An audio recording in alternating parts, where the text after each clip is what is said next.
If you look at the richest people in the West, they stand directly in the spotlight. Their names and faces are completely inseparable from the massive corporate empires they built. But then there's Japan. The world's third-largest economy produces consumer goods you interact with every single day, brands like Sony, Toyota, and Mitsubishi.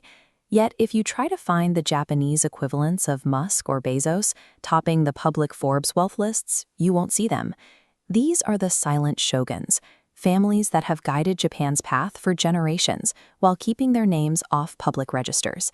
They operate through a system that allows for massive influence without individual fame. To understand how they vanished, we have to go back to the 19th century, during the Meiji Restoration. As Japan rapidly modernized, a few elite families were granted immense power to build the nation's industry. Known as Zaibatsu, these family-run monopolies exercised total control over entire sectors of the economy. A single group, like the Iwasaki family at Mitsubishi, owned the banks, the mines, the factories, and the shipping lines simultaneously.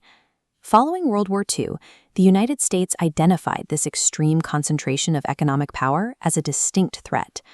American regulators moved aggressively. They officially banned the Zaibatsu structure and passed laws designed to permanently dismantle these specific family empires. The physical monopolies were broken up, but the families survived. To avoid regulation, they adapted into a structure incredibly difficult to trace. They reorganized into a new, highly secretive system called the Keiretsu. The core is cross-shareholding. Instead of one family atop a corporate pyramid, dozens of companies buy small ownership stakes in each other. By weaving this dense web of shares, the true concentration of wealth disappears. It becomes mathematically impossible to pinpoint a single master. This financial tactic aligns with a traditional Japanese philosophy known as Kuroko. In classical theater, the Kuroko are stagehands who dress entirely in black, operating the heavy scenery while remaining invisible to the audience. By combining the financial loophole of cross-shareholding with the cultural discipline of the Kuroko, these families secured their influence behind a perfect shield of anonymity. Today, this invisible structure dictates massive sectors of the global economy. The decisions made within these Keiretsu groups direct everything from international real estate development to the microchip supply chains powering your devices. When a global crisis hits, quiet backroom agreements between these corporate networks often stabilize the Japanese economy.